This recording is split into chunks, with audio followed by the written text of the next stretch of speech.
Welcome back to Unrendered. I'm Tony Regisford, and you are looking at IKTV. My guest on the program is Dr. the Honorable Ralph E. Gonsalves, Prime Minister of St. Vincent and the Grenadines. Prime Minister, let's pick it back up from the first section. You were saying that you'd be vindicated. I have been already. Or you have been already. I have been already. That's fair enough. That's coming from you. Let's look at, as we were saying, the non-banking sector. Okay. And the non-banking sector essentially, non-banking financial institutions are essentially building and loan, the credit unions, and the offshore or international financial sector, which has a different regulatory mechanism or agency than the central bank, which regulates commercial banks.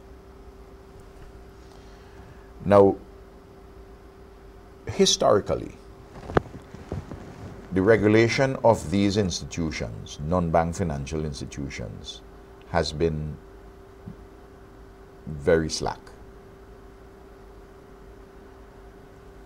Because they started, except the offshore finance sector. Yes. I'm talking now about the non-bank credit unions, yes, and the building and loan. In case of the building and loan, it was the registrar of the High Court. Okay. In the case, it was the regulator. In the case of the credit unions, it was the Co-op Division. They're a glorified version of bun pan, basically. Neither of which. What we know is yes, bun neither. Pan, yes, neither of which regulatory entity had the capacity, because to properly regulate. That happened in the old colonial days, when these institutions were, as the Americans would say, nickel and dime institutions. But they are now multi-million-dollar institutions. They've grown. And that is why, about 3 years or so ago, in order to strengthen the regulation and therefore the integrity of building and loan, the Ministry of Finance took over the regulation. A memorandum has been worked out between the building and loan and the Ministry of Finance, and we have seen improvements. I think that will be, yes, generally accepted. In any case, the building and loan has substantial assets. In relation to the credit unions, we, as I said, the Co-op Division, they were doing it. Now, we are going to have all of the non-bank financial institutions, including the international financial sector, the so-called offshore sector, being under a single regulatory authority called the Financial Services Authority. We have passed the law already. It has been assented to by the Governor General, and we are now in the process of putting it in place to tighten the regulatory system. This is going to happen in 2012? That is happening in 2012. Provision is made in the estimates, yes, for the Financial Services Authority. Obviously, it would have different divisions. It would have a division dealing with the international financial services sector. Some people dealing with the credit unions. Some dealing with the building and loan associations, right, and also the insurance company. Yes. Companies are also non-bank financial institutions, which are regulated by a supervisor of insurance, who is the Director General of Finance and Planning. That will be done also inside. So, in short, there's going to be a Hawkeye organization that is going to regulate. Absolutely, and then we intend to make amendments to parent legislation, because this entity now is going to regulate, say, the Building and Loan Association on the basis of the old law.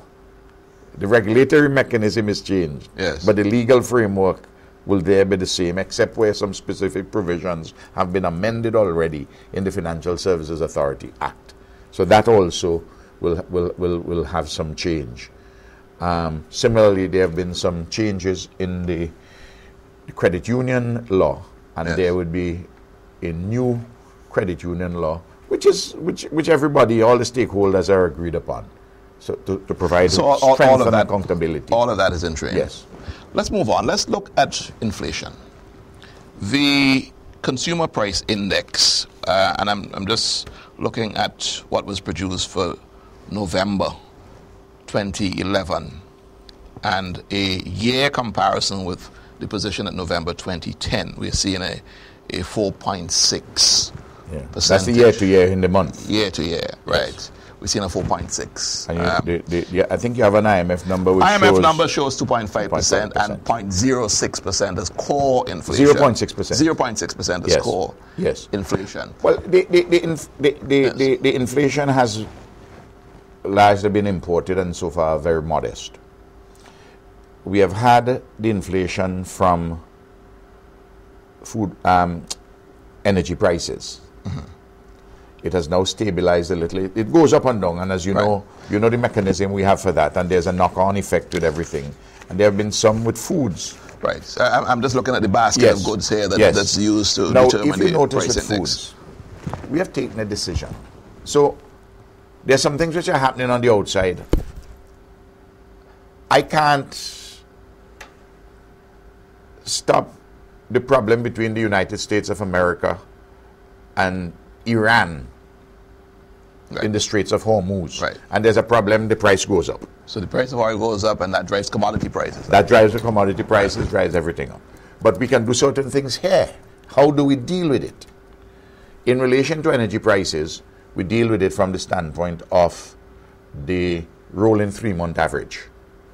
Right. So this is your bonus malus. So I protect, I get it falls. Yes. I give the consumer the benefit. It goes up, you pay it. So that's the essence of the bonus malus system. Yes, but it's one which is transparent because we have the mean Caribbean postings. Everybody knows what they are. Could go on the internet and see them. Right. And every month we do the rolling 3 month for the previous months because that would iron out any troughs or spikes upwards to have it fairly equitable. So that's a very sensible approach. And since August, it's either 2 or 3 times that we have provided a decrease for fuel, different categories. Good. And when the price goes up, we want to make sure that school children are protected. So if you see in the budget, we have $500 and something thousand for transport subsidy for school buses. Private operators, we run a couple school buses ourselves, but private operators, we provide them with subsidies. So we take care of particular vulnerable groups. Right. And as I indicate to you, I'd increased the price, I'd increased the public assistance to take care of any inflation in respect of commodity prices, food, sugar, rice. I mean, you take, for instance, sugar. In the middle of the year, Gaisuco, out of Guyana, from which we buy the sugar, say that the price per metric ton has moved from $560 a metric ton to $660, an increase of $100. Yes, 20%. I can't. I have to buy it from them. But I have to find a way to cushion it. So that the consumer doesn't have the shock of the 20% increase. Yes. Then, prices in supermarkets. Tony, I love the Graves. I love the Bonadis. They are fantastic entrepreneurs, patriots. Believe me, I'm in their corner. But it was never and can never be right for 2 or 3 families to determine what we eat and drink and the price at which we eat or drink. And that's the reason why we had decided to revive Marketing Corporation. And you had Food City. Yes. But in the period, we see Ken Boye's group with 2 Aunt Jobs. We see Randy's expanded. Yes. We see some mini-marts popping up here and there. Mini-marts popping up here and there. Yes. So a different environment arises. So what do we do? We sell 70% of Food City. But also, it may have been making a loss. I mean, let's be honest. Was it being efficiently? No, run? it was not being. It was not being as efficiently run as it should have been. Right. Because what happened? A small standalone supermarket. It's very difficult for it to make money unless you have a family operation running it. Right. So it's a question of accountability, really, and the scale of it. Absolutely means that you don't get paid this month. It's all right. Yeah. So you understand some of the managerial issues we would have, right. But we had to use it as a benchmark. And you notice we published the prices in the newspapers for the Ministry of Trade for the 25 selected commodities, the main ones which you and I will consume, right. The public would consume. Now, Save a Lot, with its connection with Consolidated Foods elsewhere, and with hundreds of outlets, over 100 outlets in the US, you notice that is already having a good impact right. on the prices and the availability. And I will say this, I know the initiative of the Graves and Bonadies families, and they will be up to the competition. Right. They are not pushovers. If these guys think that these and Randy's are pushovers, never in a million years. Right. So that the sharp competition is going to benefit everybody. The consumers. So those are ways in which public policy can in some way address inflation. Address our imported prices. Now, of course, we have to make agriculture more efficient and people backyard gardening, and we have to have a proper system of distribution in the country. And we have to be in a situation where imported agricultural products are not more expensive, and not cheaper, right. than those which we produce here and so forth. So all of that, the food security plan in the Ministry of Agriculture. And I will talk a lot about that in the... As you're mentioning it, is that, and let's go to that, is that clearly articulated anywhere? Is there a document? Yes. And it's clearly articulated. You've got...